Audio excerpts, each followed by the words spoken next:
top of mind, global oil prices, which have declined, and they've gone down by about 2 percentage points. And this is after OPEC has cut its demand forecast for 2024. And that's happened for the third time this year.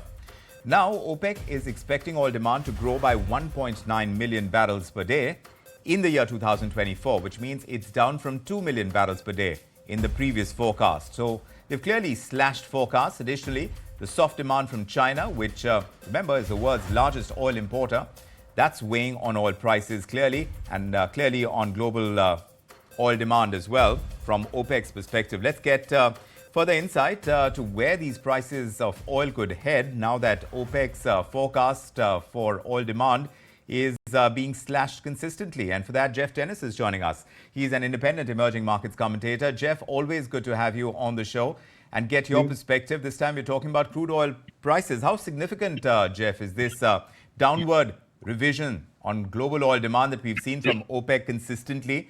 It's been cut down for 3 months in a row now. I think it's symbolic because, of course, the Chinese economy is still weak. And despite the excitement of the equity market recently, there's still not a lot of evidence or clear signs of what we're going to get on the fiscal side, which would allow people, I think, to get more bullish about the Chinese economy. So I think that is obviously a factor that's contributed to this reduction in the demand forecast of OPEC. Also, at the same time, Europe's quite weak as well. I think that's playing a role.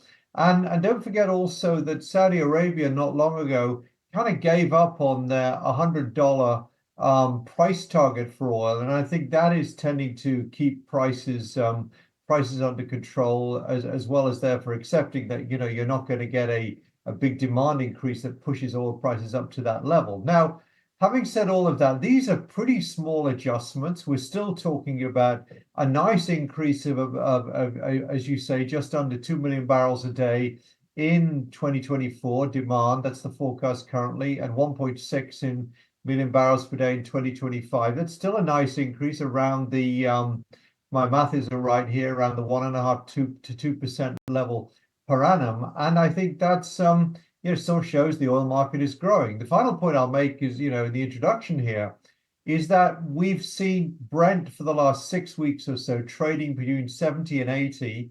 Last week, it went to the top end of the trading range because of the Middle Eastern crisis, political crisis, and terrible events going on over there. And all we've done now is pull back a little bit towards the center of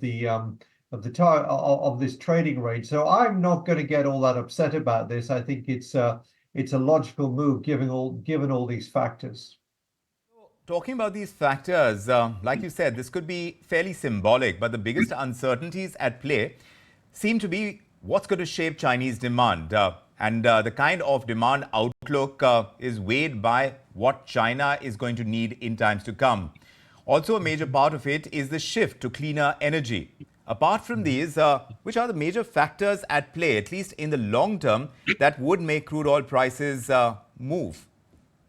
Well, let's talk about China for a moment. And obviously, China is making a very, very big move to go towards green energy, and they're making more progress than a lot of other countries. But I think at the margin, day by day, what I think is putting the oil price under pressure, at least as far as the Chinese economy is concerned, is the very, very disappointing growth numbers. And I think until we get some significant fiscal action, I've even written about this morning, until we get some significant fiscal action by the Chinese, people are going to remain skeptical about the Chinese economy short term, and therefore that will have a negative impact at the margin on the price of oil. I think the other factors I would be watching very carefully is how strong does the US economy become? It's growing very nicely, probably around the 2.5% to 3% range. And then, of course, I think above all, I think on the upside also for prices, or potential upside for prices, you have to see how this Middle Eastern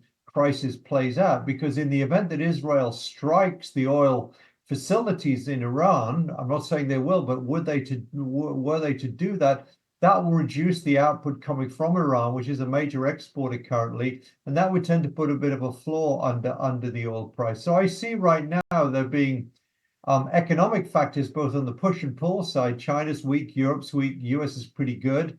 And I think you've got upside potential risk anyway until we get some clarity over a settlement as far as the Middle East is concerned. Jeff, looking at emerging markets, which you track ever so closely, how do you think countries like India, which of course rely heavily on oil imports to serve our energy needs, and so do several other emerging economies, how will they have to brace perhaps for higher oil prices if the reduced demand leads to lower production and limited supply, even because of the geopolitical risk? But I'm thinking more longer term than that. I honestly don't think we're going to get sharply higher prices, not least because the Saudis are saying they're giving up on that $100 target. But clearly, if that were to happen, that would put pressure on India, pressure on markets like Turkey, Korea, Taiwan. In my post this morning that I put up, I made the comment that with the big rally in Chinese equities in the last 3 weeks, China, Taiwan, and India account for more than all of the gain in the EM index this year, with dramatic moves in all three markets. And I still like India very much. And one of the reasons for that is that I do expect the Indian economy to continue to grow well. And I don't see there being such a big surge in the price of oil that that you end up with a lot of pressure, upside pressure on the Indian economy from the price of oil. If anything, I think it would more likely to go the other way. Now, there is one other wild card that we should be aware of course, and that is that I'm negative dollar because I do think eventually, as the Fed starts to cut interest rates a bit more, you will see the dollar beginning to move back to where it was just a few weeks ago. And that obviously would tend to push up the dollar price of oil. So I think there's a number of cross currents here. But right now, I would not factor into an Indian equity market view that oil prices are going sharply high, because I just don't think they are. So, since you have indicated that you like what's happening in India, you like what you see in the equity markets, and the economy is looking strong, if the economy has to keep ticking at the rate, at the pace at which it is, what is the range in which oil prices need to be at? And what's the danger zone for you to see red as far as the Indian economy is concerned? Of course, it's a glacial process. It's not a jump from one day it's at this level and the next day it's a red alert, if you like. But I think anything below $80 for Brent leaves India in pretty good shape. Were you to go to 90, I think that becomes much more complicated. Now, as you've already reported earlier, before I was talking, the inflation numbers last month have not been as good as expected, and I think there is still uncertainty about the speed with which inflation can come down further, and therefore what you do about interest rates in India. And therefore a big surge in the price of oil to the mid 80s or even 90, let alone 90 for Brent, I think would be quite damaging to the Indian story, at least in the short term. The only way I see that happening, frankly, is if the Middle East completely blows up, Iranian oil comes off the market, and maybe other in the Middle East also see their oil output decline. Without that, I think, given the global economy, China's weak, Europe's weak, the US is okay. I think we're not going north of $80 for any particular length of time, and India's okay with that. India seems okay to you, Jeff. Very reassuring. Thanks very much for joining us with your perspective on Business at 9. If you like this video, then like, share and subscribe to ET Now.